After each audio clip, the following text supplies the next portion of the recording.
Engaged pair vanished without a trace. Divers find stuns police in engaged. Couple vanished without a trace from their California beach house, disappearing on a Friday night as if they had simply walked into the ocean and never returned. For 5 years, investigators believed they had drowned in the dangerous coastal waters, swept away by unexpected currents during a nighttime swim. But then, a recreational diver exploring the reef discovers something wedged deep in the coral. A waterproof case containing unexpected evidence that proved the truth was more disturbing than anyone could have imagined. The morning fog hung thick over San Francisco as Janine Caldwell stirred her third cup of coffee, staring at the spreadsheets on her laptop screen. At 35, she'd built a comfortable life as a financial analyst, far removed from the coastal town where her sister had vanished 5 years ago. The apartment's silence was broken by her phone's sharp ring. "Miss Caldwell, this is Detective Raymond Flores from the Monterey County Sheriff's Office." Janine's hand tightened on the phone. Any call about Meredith still made her heart race, even after all these years. "I'm calling about your sister's case. A recreational diver found something this morning, approximately 300 yards from the beach house. We need you to come identify if it belongs to your sister. What did they find?" Her voice came out steadier than she felt. A waterproof phone case, bright yellow, wedged in the coral reef. "The diver brought it to our Marine Patrol station. Can you make the drive today? I'll leave right now." The 2-hour drive down Highway 101 to Monterey felt both endless and too quick. Janine's mind cycled through the same thoughts that had haunted her for 5 years.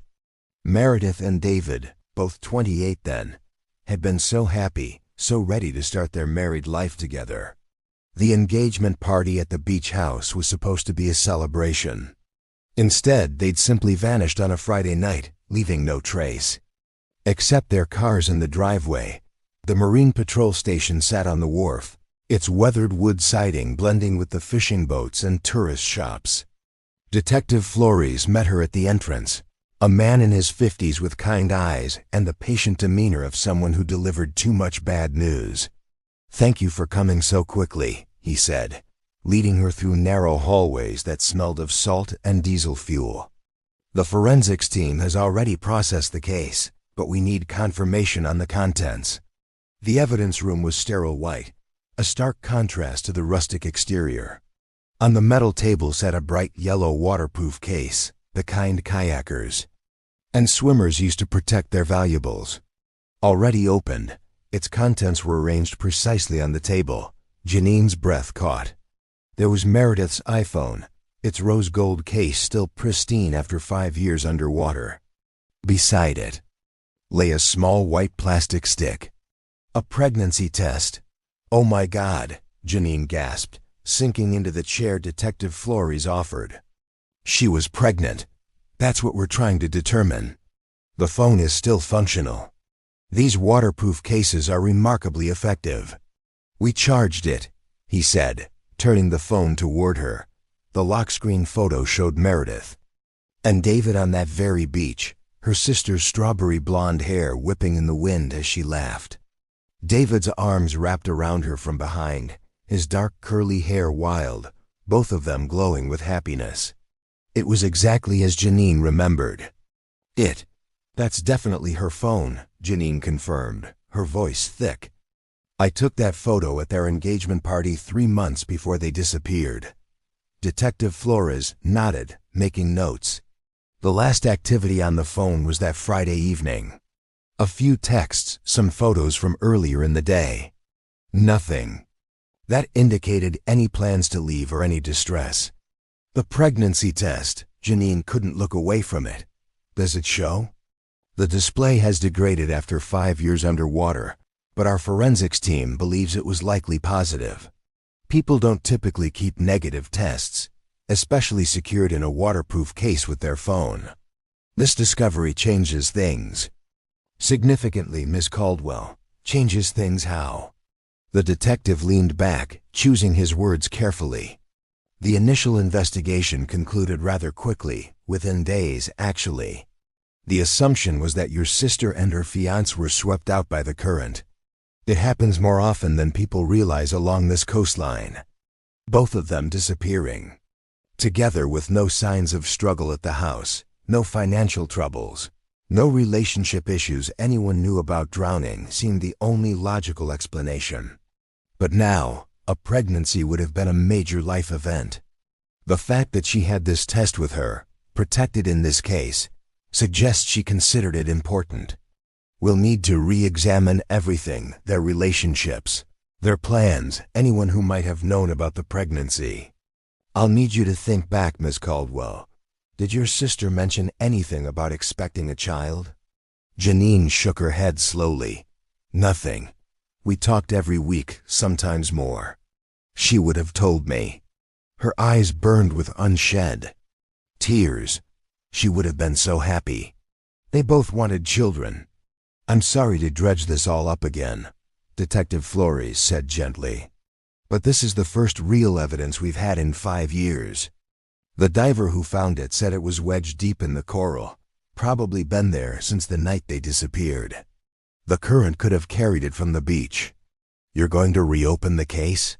It never technically closed, just went cold. But yes, this warrants a fresh look at everything.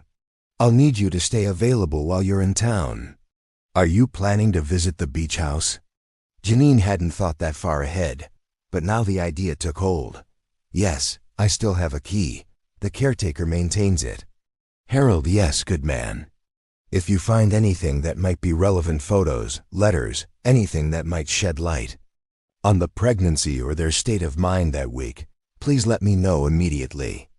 As Janine left the station, the weight of this new knowledge pressed down on her. Meredith had been pregnant. Her sister had been carrying a child when she vanished into the Pacific on what should have been a celebration weekend with their closest friends. The image of that small white test stick, preserved like a message in a bottle for 5 years, would haunt her for a long time to come. The drive from Monterey to Carmel by the Sea took only 20 minutes, but Janine felt every mile weighing on her shoulders. The coastal route wound through cypress groves and past dramatic cliffs where the Pacific crashed against ancient rocks. She'd avoided this drive for 3 years, since the memorial service where they'd scattered symbolic flowers into the waves for Meredith and David. The beach house sat on a prime lot overlooking Carmel Beach, a 2-story craftsman with weathered cedar shingles and white trim. Even from the driveway, Janine could see how meticulously it had been maintained. The garden bloomed with the same purple salvia and orange poppies Meredith had planted, as if frozen in perpetual spring. Harold emerged from the side yard before she'd even turned off the engine. In his 60s now, the caretaker moved with the careful gait of someone who'd spent decades battling coastal weather. His weathered face cracked into a sad smile when he recognized her. "Miss Janine," he said, removing his work gloves. "Been a long time." "Hello, Harold. The place looks beautiful." He nodded with quiet pride. "Mr. Marcus Ashford, he makes sure of that. Pays me regular every month, like clockwork. Says we gotta keep it ready, in case they..." He trailed off, unable to finish the thought that, after 5 years, seemed more like denial. "Then hope. That's very generous of him," Janine managed. "He's been a good man, Mr. Ashford, honoring David's memory like that. Checks on the place himself sometimes. Makes sure everything's just as they left it. Can't be easy for him either, losing his best friend and business partner like that." Janine fingered the key in her pocket, the one she'd never had the heart to throw away. "I need to go inside, Harold. Just for a little while." Of course. You take all the time you need. I'll be out here if you need anything." The front door opened to a rush of memories. The living room remained exactly as Meredith had decorated it. Coastal chic with white slip-covered furniture, driftwood accents, and those abstract ocean paintings she'd collected from local artists. Everything was clean, dust-free, as if the Occupants had just stepped out for groceries. Janine moved through the rooms like a ghost herself. The kitchen still had Meredith's collection of sea glass in a bowl on the counter. The refrigerator hummed, empty but functional. In the dining room, the table was set for 6, the dinner party that never happened. She climbed the stairs, each creak familiar yet strange. The master bedroom door stood slightly ajar. Inside, the king bed was made with military precision. Throw pillows arranged just as Meredith would have done. The room smelled faintly of lavender sachets. Harold's touch to keep it fresh. Janine started with the obvious places: knitstands, the dresser top. Everything was orderly, undisturbed. She moved to the walk-in closet, where Meredith's clothes hung in color-coordinated rows. Running her hands along the fabrics brought tears. These were the outfits her sister would never wear again, the shoes that would never dance at her wedding. In the back of the closet, a built-in dresser held accessories. Janine pulled open drawer after drawer. Belts, sunglasses, jewelry boxes, all perfectly arranged. In the bottom drawer, under a stack of silk scarves, her fingers found something that didn't belong, a leather-bound journal. Meredith's journal. Janine recognized it immediately. She'd given it to her sister for Christmas the year before she disappeared. Her hands trembled as she carried it to the bed, sitting on the edge to flip through the pages. The entries started sporadically. Thoughts about wedding planning, funny anecdotes about David's attempts at cooking. But the final week's entries were different, more frequent, more urgent. Monday. The test was positive. 3 tests, actually. I had to be sure. David doesn't know yet. I'm terrified and thrilled and completely overwhelmed. We always said we'd wait until after the wedding, until the business was more stable. But maybe this is the universe telling us it's time. Tuesday. David came home stressed again. Another fight with Marcus about the expansion. M wants to open offices in London and Tokyo within the year. The numbers make my head spin. We'd need to leverage everything, take on investors. David thinks it's too much, too fast. I heard them shouting in the home office. Marcus accused David of holding him back. David said Marcus cared more about money than friendship. They've been like brothers for so long. This is tearing them apart. Wednesday. Still haven't told David about the baby. Waiting for the right moment. Maybe I'm a coward, but I want him calm when he hears. Not wound up about Marcus and the business. Started planning how to announce it at Friday's dinner. Marcus will be there. Maybe the baby news will help everyone put things in perspective. Family first, always. Thursday. Overheard David on the phone with the lawyer. He's thinking about buying Marcus out or being bought out himself. My heart broke listening to him. 10 years building Innovate Tech together, and now this. When I tell them about the baby tomorrow, maybe it will remind them what really matters. David will be such a wonderful father. I know he'll choose stability for our child over Marcus's grand ambitions. I just hope Marcus understands. The final entry was dated Friday morning. Tonight's the night. Bought a little onesie that says, "Coming soon." Going to put it in a gift box for after dinner. Praying this brings everyone together instead of driving them further apart. David keeps asking why I'm nervous about a simple dinner party. If only he knew. By tomorrow, everything will be different. Our little family beginning. Just as another chapter ends, Janine's vision blurred as she photographed each page with shaking hands. Her sister had been caught between her loyalty to David and her hopes for their future, trying to navigate the disintegration of a business partnership that was destroying a friendship. The pregnancy, that precious secret, had been Meredith's hoped-for peace offering. A soft knock on the bedroom door made her jump. Harold stood in the doorway, concern creasing his features. "Just checking if you need anything, Miss Janine. Water? I could make some tea." "I'm fine, Harold, thank you." She closed the journal, holding it against her chest. "Just looking for some closure." He nodded, understanding in his weathered eyes. "You take all the time you need." I'll be outside if you change your mind about that tea. After he left, Janine sat in the silence of her sister's bedroom, the journal heavy in her hands. Meredith had walked into that Friday dinner carrying not just the secret of new life, but the hope that it would heal the growing rift between David and Marcus. Instead, she'd vanished into the night, taking all her secrets with her until now. The sound of tires on gravel drew Janine's attention to the window. A black Tesla Model S pulled into the driveway, its sleek lines incongruous against the rustic beach house setting. She recognized the driver immediately, even before he stepped out. Marcus Ashford emerged from the car with the same confident bearing she remembered, though 5 years had added touches of gray to his dark hair at the temples. At 38, he still cut an impressive figure in his tailored navy suit, the casual wealth of Silicon Valley success evident in every detail, from his Italian leather shoes to his titanium watch. His face registered genuine surprise when he spotted her through the window dot. By the time she reached the front door, he was already climbing the porch steps, arms extended. "Janine, my God, I had no idea you were in town."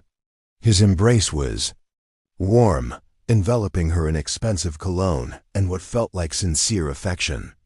"Harold texted that someone was at the house. I thought maybe it was the real estate agent. I've had a few inquiries over the years." "Hello, Marcus." She pulled back, studying his face. The boyish charm that had made him such a successful entrepreneur had matured into something more refined, though his dark eyes held the same intensity she remembered. "Come in, please." She gestured vaguely toward the interior. "Of course, I don't want to intrude. I just wanted to make sure everything was all right." He followed her inside, his gaze sweeping the familiar space. "God, it's like stepping back in time, isn't it? That's actually why I'm here." Janine settled onto the couch, and Marcus took the chair across from her. "There's been a development. A diver found Meredith's phone this morning in a waterproof case near the reef." Marcus went very still, her phone. "With something else." Janine watched his face carefully. "A pregnancy test. What?" The shock seemed genuine, his hand going to his chest. "Meredith was pregnant? It appears so. The police are reopening the investigation." Marcus leaned back, running a hand through his hair in a gesture she remembered from years ago when he was processing difficult information. "Jesus, I had no idea. She never said anything." "Would you like some water?" Janine offered, needing a moment herself. "Let's go out on the deck. I could use the air." They moved outside, where the afternoon sun painted the ocean in shades of turquoise and navy. The deck furniture remained as it always had been. The teak dining set where they'd shared so many meals. The comfortable loungers where Meredith had loved to read. Marcus stood at the railing, hands gripping the weathered wood. That weekend was supposed to be a celebration. We'd just landed the Texoff contract, the biggest deal in our company's history. David and I had worked 18-hour days for 2 months to close it. "He told you about the dinner party?" "Of course. Meredith planned everything," she said. She had something special to announce too, but I assumed it was about the wedding venue or something. He turned to face her, leaning against the railing. "I drove down from the city that Friday evening. Got here around 7:30. The lights were on, both cars in the driveway. I knocked, rang the bell, no answer. That's strange. That's what I thought. But David's car keys weren't on the hook by the door where he always left them, so I figured they'd gone out. Maybe decided to celebrate on their own first, have a romantic dinner before the party." He smiled sadly. "They were like that, you know. Still acted like newlyweds even after 3 years together." "So you left?" "I waited until 9, tried calling both their phones. No answer. Texted them to call me when they got back. I grabbed dinner in town. Figured I'd catch them in the morning." His voice grew quieter. "Saturday, I had meetings in the city. Texted David about our Sunday golf game. We had a standing reservation at Pebble Beach. When he didn't respond by Sunday morning, I got worried. That's when you called the police. I drove here first." Everything looked normal, except they weren't here. That's when I knew something was wrong. David would never miss golf without telling me. Never. He paused, staring at the ocean. The police said to wait 24 hours, but I insisted. Good thing, too. That storm came in Sunday night. Janine joined him at the railing. I found Meredith's journal.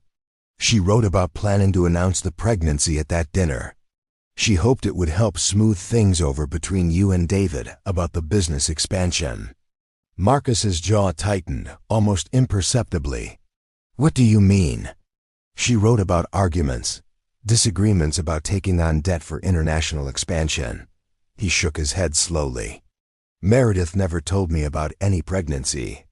God, what a tragedy. The baby, too. His voice caught. If I'd known, if she'd told me that night. Something in his phrasing made Janine pause, but she couldn't identify what felt off. The emotion seemed real, the regret genuine. I'm sorry, Marcus continued.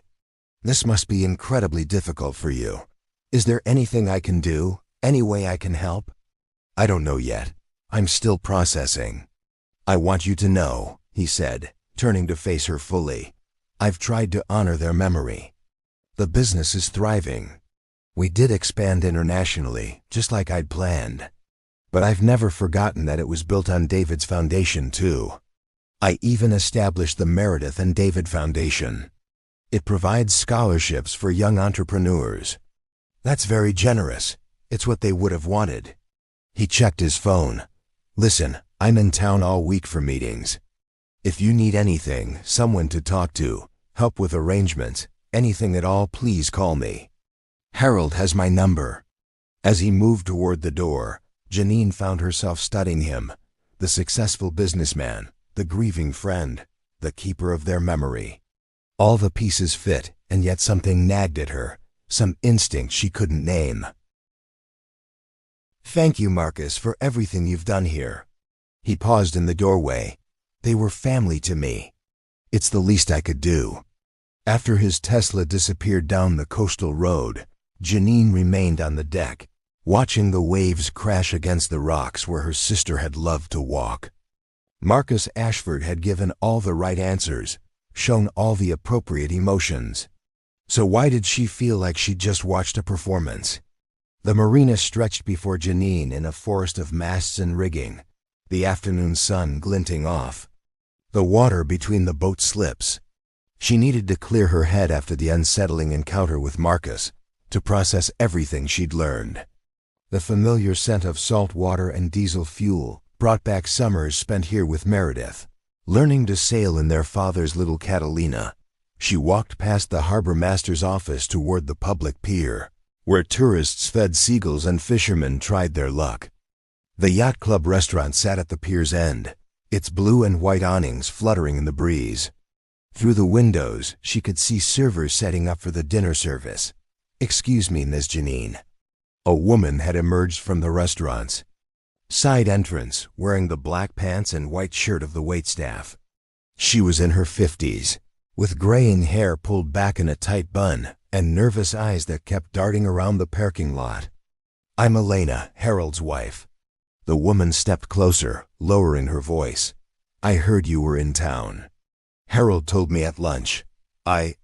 I've wanted to talk to someone for years, but Harold, he forbade it. Said it wasn't our business. Talk. About what? Elena glanced around again, then pulled Janine behind a boat trailer, out of sight from the road. That night, the night your sister disappeared, I was closing up the restaurant. We'd had a wedding reception that ran late. It must have been near 2 o'clock in the morning when I was walking to my car. Janine's pulse quickened. What did you see? Mr. Ashford's boat. That big cabin cruiser of his. I saw it leaving the private dock near your sister's beach house. The running lights were on, and I could see someone at the helm. It struck me as strange, you know. Why strange? Because earlier that evening, around 9:30, Mr. Ashford had come into the restaurant bar, had a whiskey, complained to the bartender that David and Meredith had stood him up for dinner, said he'd waited, but they must have gone out. But then there was his boat, leaving their dock at 2 o'clock in the morning. Janine felt a chill despite the warm afternoon. "Did you tell anyone?" Elena's face crumpled. "I wanted to. When the police were investigating, I wanted to say something, but Harold—" She glanced toward the parking lot again. "Mr. Ashford pays Harold's salary, has for years. He's been good to us. Helped when Harold needed surgery. Gave us loans when times were tough. Harold said I must have been mistaken. That it was. Dark. Could have been any boat. But you're sure it was his?" "I know boats, Miss Janine. My father was a fisherman. That was Mr. Ashford's Sea Ray. No question, the way it sits in the water, that distinctive blue stripe." Her voice dropped to barely a whisper. "But what could I say? That I saw his boat out late? Maybe he went night fishing. Maybe he came back to check on them. Harold said if I made trouble for Mr. Ashford with no proof of anything wrong, we'd lose everything." A truck rumbled into the parking lot, and Elena's face went white. "That's Harold. I have to go. Please don't tell him I spoke to you. He's a good man, just protective of our security." She hurried back toward the restaurant, disappearing inside, just as Harold's pickup parked near the marina office.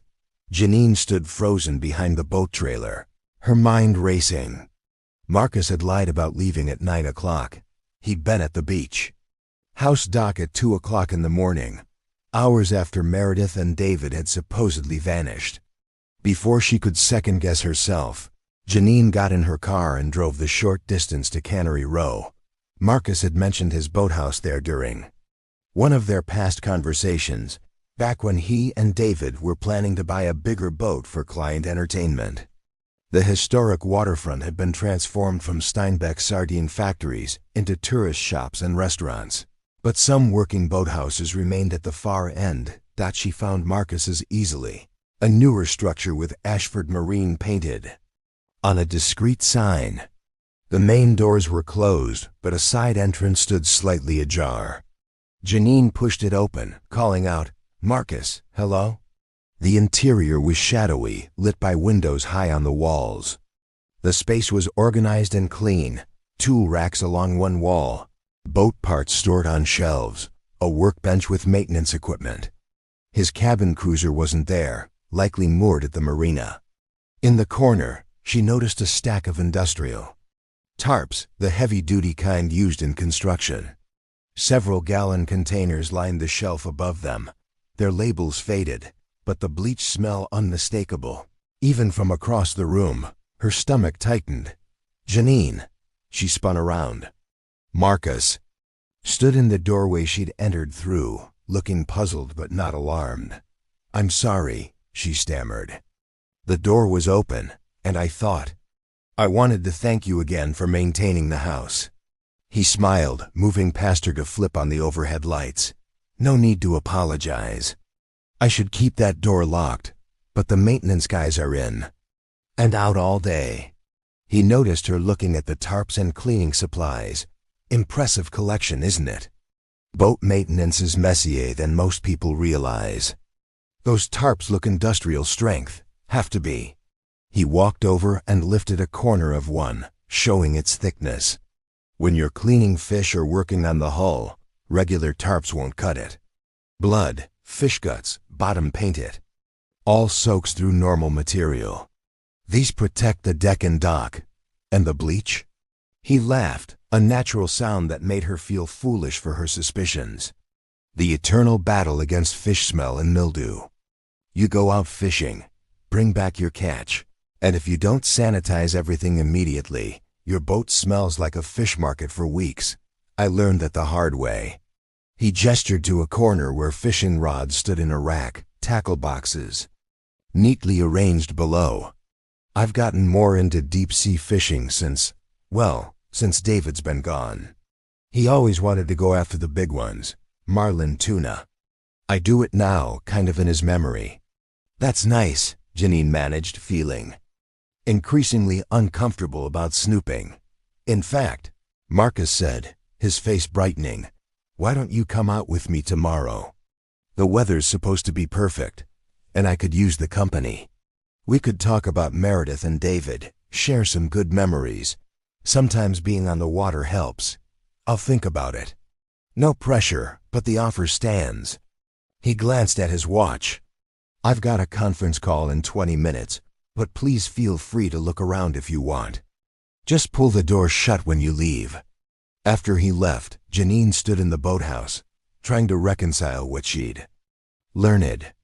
Elena had seen his boat at 2 o'clock in the morning, but here was evidence of an avid fisherman who would have legitimate reasons for night boating. For heavy tarps and industrial cleaners, every suspicious element had a reasonable explanation. She pulled the door closed behind her and walked back to her car, more confused than ever. Was she so desperate for answers that she was seeing sinister motives where none existed? Or was Marcus Ashford exactly what he appeared to be? A successful man who'd lost his best friend and business partner, now trying to honor their memory while pursuing the hobbies they'd shared? The questions followed her as she drove back to her hotel, the late afternoon sun casting long shadows across Monterey Bay. Marcus moved toward the boathouse door, then paused, turning back to Janine with sudden energy. You know what? The weather's perfect right now. Calm seas, good visibility. Why don't we go out to where they found the phone? Maybe we'll spot something else the diver missed. Now? Janine glanced toward the harbor, where boats bobbed gently in their slips. Why not? I've got all my diving equipment here, and the afternoon light is ideal for underwater visibility. I can dive while you operate the boat. You still have your license, right? From all those summers your dad taught you and Meredith to sail. Yes, but I haven't been on the water in years.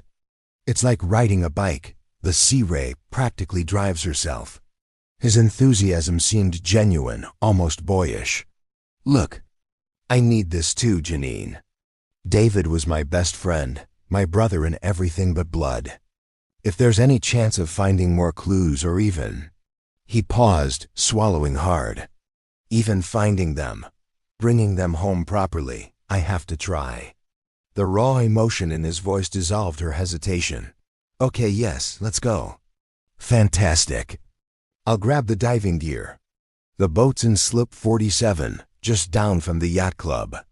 I have some documents in my car, Janine said, remembering the folder she'd impulsively grabbed from the beach house's home office. Papers from the house I haven't looked through yet. Mind if I bring them? Of course not. Take your time. Janine retrieved her tote bag from the car, stuffing the manila folder inside, along with her water bottle and jacket.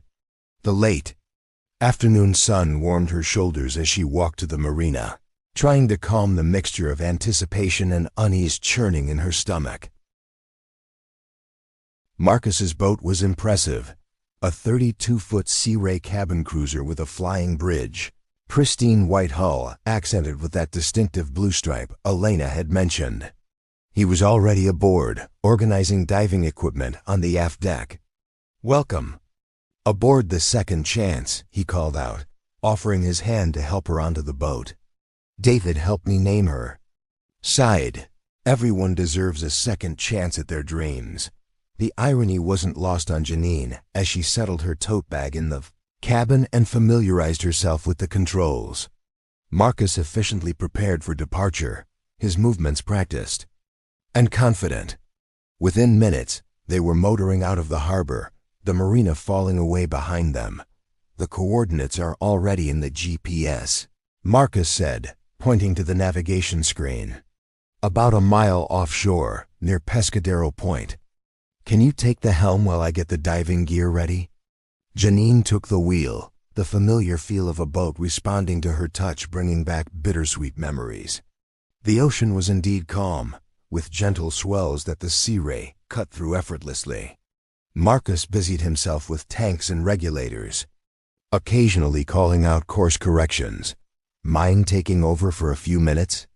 Janine asked when they were halfway to their destination. I want to look through those papers while we have good light. Sure thing. Take your time. She descended into the cabin, grateful for its spacious interior. The documents had shifted in her bag during the walk, and she carefully spread them on the navigation table. Most were routine, utility bills, property tax statements, insurance, paperwork. But near the bottom, she found a bound proposal with the Innovate Tech logo on the cover.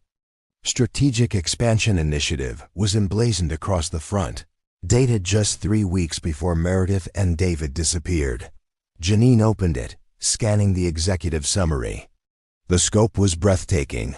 Offices in London, Tokyo, Singapore, and São Paulo within 18 months. Projected revenues that seemed fantastical. Infrastructure investments that made her accountant's mind reel. As she turned pages, she found David's handwriting in the margins. His neat script showed increasing alarm with each section. 2. Aggressive for current cash flow. What about our existing clients? This timeline is impossible without sacrificing quality. The financial projections made her stomach drop. $3 million in liquid capital required within 6 months just for the London office. Another $5 million for Asia-Pacific operations within the year. The risks were enormous, the kind that could destroy a company if even one market failed to materialize. But it was the final page that made her hands shake. The proposed ownership. Restructuring was stark in its implications. If Marcus provided the expansion capital, his ownership would increase from 50% to 70%. David would become a minority partner in the company he'd co-founded. More notes in David's writing filled the margins. Not what we agreed. Need to think about the future. Can't risk everything now. And finally, at the bottom, circled twice. Family comes first. Janine sank onto the cabin bench, papers trembling in her grip. David had been ready to walk away from Marcus's grand ambitions. And if Meredith had announced her pregnancy that night, it would have cemented his decision. Their child would have been David's family first priority, the final reason to choose. Stability over Marcus's risky expansion. For Marcus, it would have meant the destruction of everything he'd worked toward, his vision for Innovate Tech's future, his dreams of building a global empire, all crumbling because his partner chose fatherhood over ambition. Everything okay down there? Marcus called from above. Fine, Janine managed, hastily gathering the papers. Just finishing up. She stuffed the documents back into her bag, trying to steady her breathing. Was she really considering that Marcus, David's best friend, the man maintaining their memory, could have harmed them? The evidence was circumstantial at best. A boat seen late at night, business disagreements, financial pressures. But the coincidences were stacking up like storm clouds on the horizon. Marcus had lied about when he left. He had the means, a boat, those industrial tarps, the bleach. He had the motive, millions of dollars, and his life's ambition at stake. And he had the opportunity, trusted access to the house. To David and Meredith, Janine climbed back to the deck, forcing herself to appear calm. Marcus stood at the helm, the diving site approaching on the GPS. Find anything interesting? He asked, glancing back at her. Just old bills and insurance papers, she lied, taking her position near the controls. The water looks perfect, he said, already reaching for his wetsuit. With any luck, we might find something that brings you closure. As he suited up, Janine gripped the wheel and stared at the ocean that had supposedly claimed her sister. The man preparing to dive into these waters was either a grieving friend trying to help or something far more sinister. The terrible uncertainty of not knowing which made her feel more alone than she'd ever been. Even surrounded by the vast Pacific dot, she thought of Meredith's journal, of her sister's hope that a baby announcement would heal the rift between partners. Instead, had it sealed their fate? The questions circled like the seabirds overhead, offering no answers, only the growing weight of suspicion that pressed against her chest. Like the ocean depths below, the GPS beeped, indicating they'd reached the coordinates. Marcus cut the engine and moved to the bow to deploy the anchor. The boat settled into a gentle roll with the swells, approximately a mile offshore, where the water shifted from coastal green to deeper blue. Perfect conditions, Marcus said, returning to the diving platform. He pulled his wetsuit from the gear bag, shaking it out. Visibility should be at least 40 feet down there. Janine watched him prepare, her nerves stretched taut. The business documents weighed on her mind like the anchor holding them in place. She needed to know, needed to probe carefully. "I did find something interesting in those papers," she said, keeping her tone conversational. "Some business documents, expansion plans for Innovate Tech." Marcus's hand stilled on the wetsuit zipper. The change was instant and complete. The warm, helpful friend vanished like fog burning off in sunlight. When he turned to face her, his eyes had gone cold and flat. "You couldn't leave it alone." His voice was quiet, almost sad. "I don't know what you mean." Janine tried to maintain an expression of innocent confusion, but her heart hammered against her ribs. "Don't." He stepped away from the diving gear, studying her with the calculating gaze of a predator recognizing prey. "I can see it in your eyes, Janine. You've figured it out. The way you've been looking at me since you came back up from the cabin. The way your hands are shaking right now." She instinctively backed toward the radio mounted near the helm. Marcus moved faster than she expected, crossing the deck in 2 strides and ripping the radio handset from its mount. With practiced efficiency, he yanked out the connecting wires, rendering the communication system useless. "That won't be necessary," he said, tossing the damaged equipment overboard. From the diving bag, he produced something that made Janine's blood turn ice cold. A compact pistol that he handled with disturbing familiarity. "Sit down." He gestured to the bench seat. "Hands where I can see them." Janine's mind raced through options. They were a mile from shore. No radio. No one knew she was out here with him. As she moved to comply, she slipped her hand into her jacket pocket, finding her phone, while keeping her other hand visible and her body language submissive. She felt for the side button combination that would trigger the emergency SOS. 5 rapid presses. The phone vibrated slightly, confirming activation. The Coast Guard monitored these GPS distress signals. At least she prayed they did. "Both hands on your knees," Marcus ordered. She complied, leaving the phone in her pocket. A few seconds later, he seemed to remember it. "Your phone. Take it out slowly and slide it across the deck." With trembling fingers, she retrieved the phone and sent it sliding toward him. He picked it up and, without even glancing at the screen, threw it overboard, where it disappeared into the blue depths. "Such a shame," he said, settling onto the opposite bench while keeping the gun trained on her. "I actually liked you, Janine. You were always the smart one in the family, but also the one who knew when to stay away. You should have kept it that way." "Marcus, I don't understand." "Stop," he shook his head. "We're past that now. You want to know something ironic? I thought taking you out here would actually help clear me of suspicion. Think about it. Who would take someone diving for bodies if they were the murderer? It's like returning to the scene of the crime with a witness. Completely illogical." A harsh laugh escaped him. "But I underestimated you. Didn't know you were that smart, that you'd still suspect me, even with such an obvious indication of innocence. I should have remembered you were always the analytical one. Meredith was all heart, but you think everything through." "Marcus, please. That's unfortunate for you now." His voice carried a note of genuine regret. "Very unfortunate for you, but not for me. I've come too far to let anyone destroy what I've built, even someone I once considered family." The boat rocked gently in the swells, the peaceful ocean a stark contrast to the horror unfolding on deck. Somewhere in the distance, a seabird cried. Janine kept her breathing steady, clinging to the hope that her SOS had been received, that help was coming. But as Marcus adjusted his grip on the gun, his expression settling into grim determination, she knew her time was running dangerously short. Marcus settled back against the gunwale, the pistol steady in his hand. His eyes had taken on a distant quality, as if he were looking past Janine to that night 5 years ago. You want to know what happened? Fine, you deserve that much. Before, he trailed off, then straightened. That Friday night, I arrived exactly when I said I would. 7:30. I even brought a bottle of Chateau Margaux, 2005 vintage. $2,000. Nothing but the best to celebrate the Texoff contract.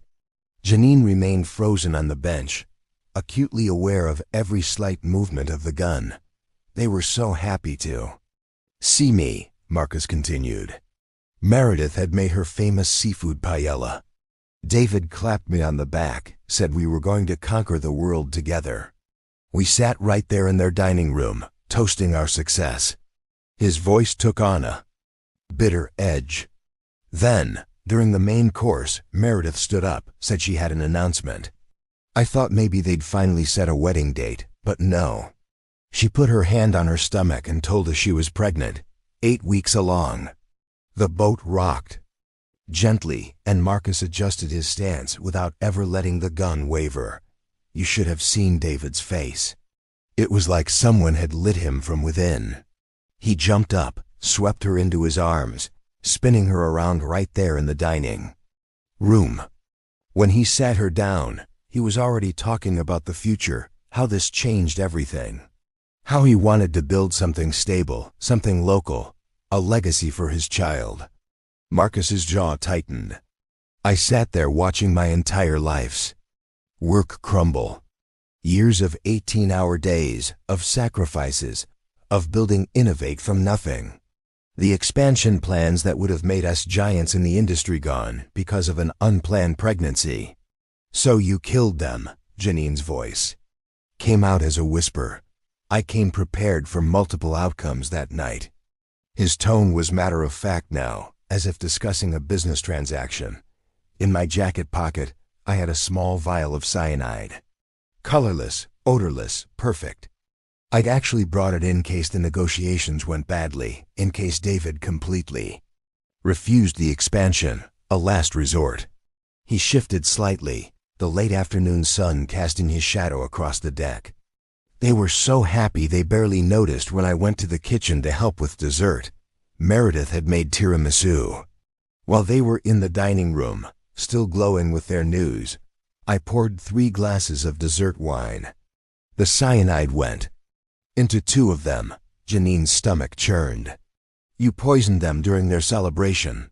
I proposed a final toast to new beginnings, I said, to the future. A hollow laugh escaped him. They died within minutes, quick, relatively painless. They were holding hands when it happened. At least I gave them that. The casualness of his confession made it even more horrific. He spoke of murder the way others might discuss a difficult business decision. The rest was logistics, he continued.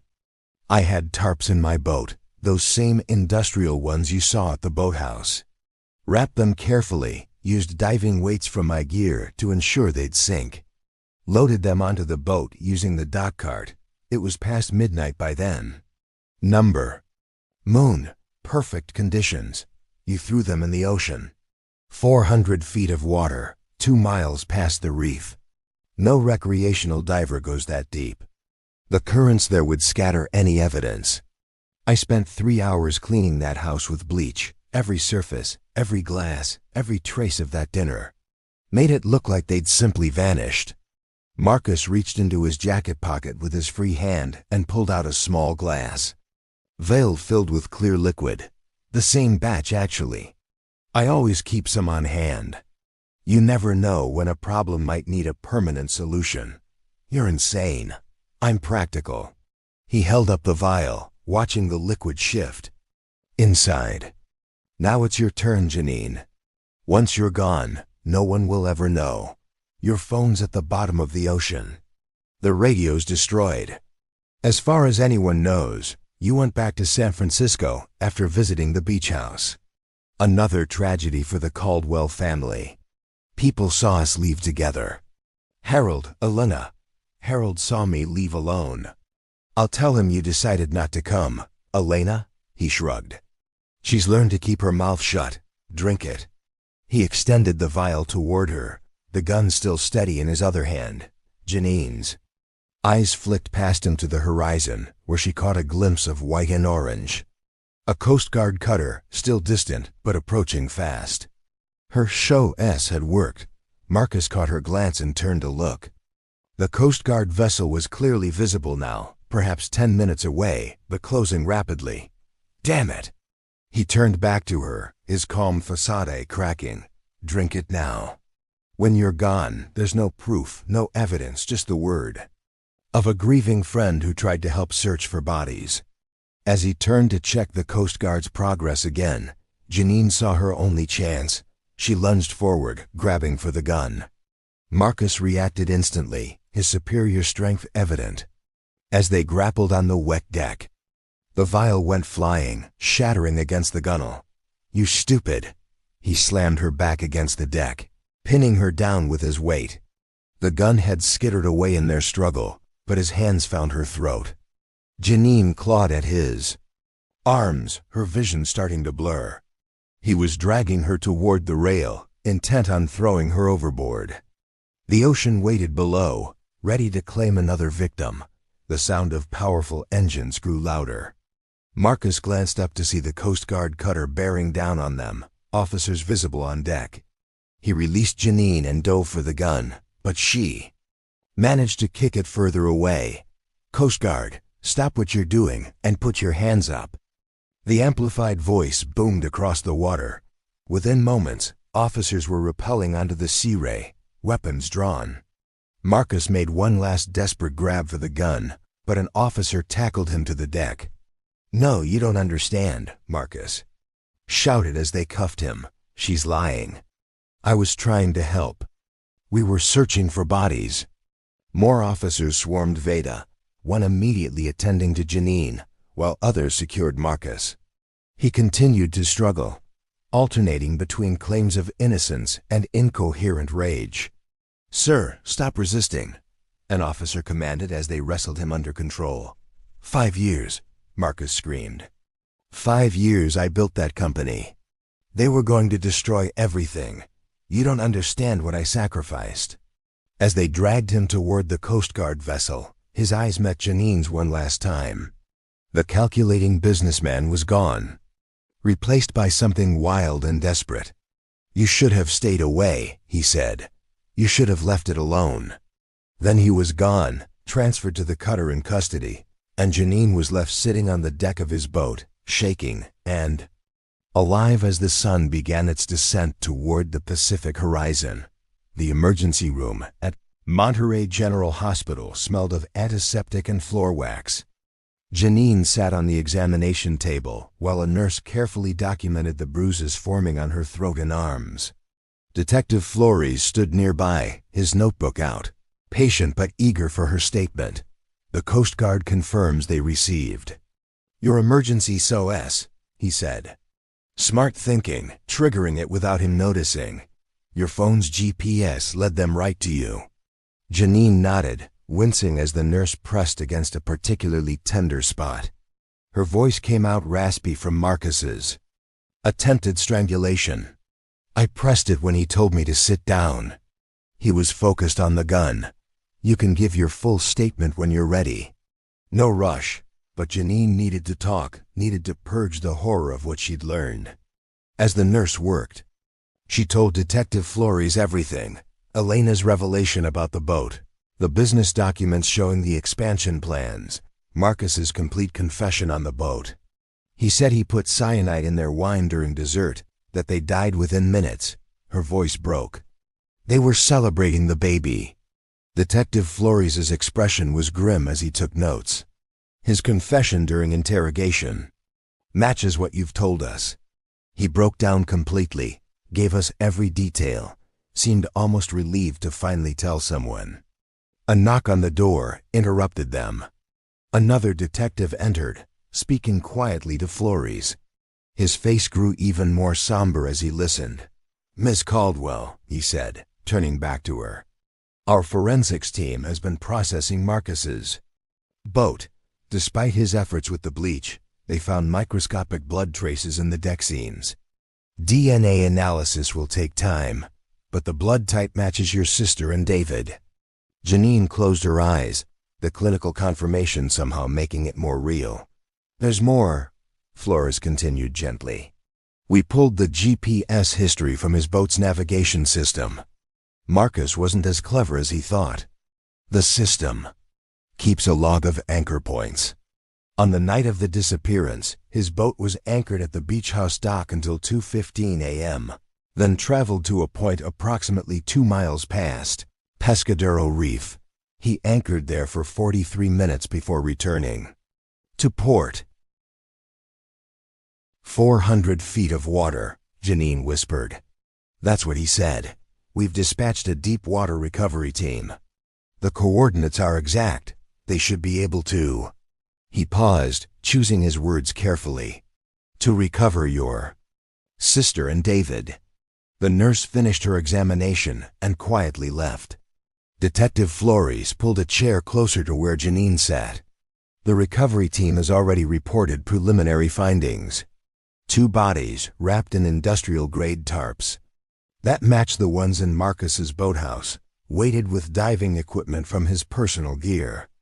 According to the serial numbers, the medical examiner will need to confirm, but the circumstances align with cyanide poisoning. It would have been quick. He built his empire on their murders, Janine said, the words tasting bitter. Used their deaths to take full control of Innovate Tech, pushed through his expansion plans without David to stop him, all while playing the grieving best friend, maintaining their house like a shrine. The perfect cover, Flores agreed. Who would suspect the man who spent 5 years honoring their memory? He even established a foundation in their names. Blood money. Janine reached for her tote bag, which the Coast Guard had recovered from Marcus's boat. Meredith's journal was still inside, slightly damp from the ocean spray, but intact. She clutched it to her chest.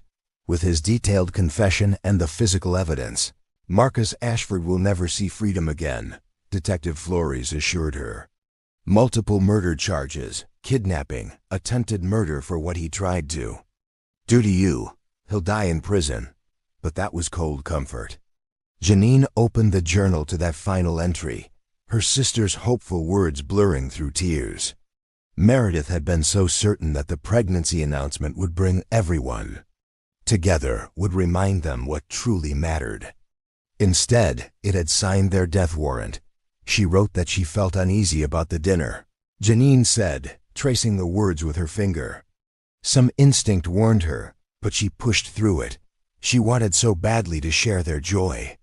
I'm sorry, Detective Flores said simply. I'm so very sorry. Janine thought about the baby who never had a chance to be born. Another victim of Marcus's greed. A life snuffed out before it could even properly begin. Her sister would have been a wonderful mother. David would have been the kind of father who coached Little League and read bedtime stories. All of it stolen for profit margins and international expansion. Outside the hospital window, dark clouds had rolled in from the Pacific. The first drops of rain began to streak the glass, growing quickly into a steady downpour. The same storm system that had provided cover for the Coast Guard's approach now washed over Monterey Bay, as if the sky itself was grieving. Janine held her sister's journal tight, watching the rainfall, finally knowing the truth, but finding no peace in it. If this story touched your heart, don't let it fade into silence. Every missing person is more than a name. They're a life, a memory, a voice that still matters. If you believe stories like this should never be forgotten, please like, share, and subscribe to help keep their memory alive. Together, we honor the lost. Together, we give silence a voice.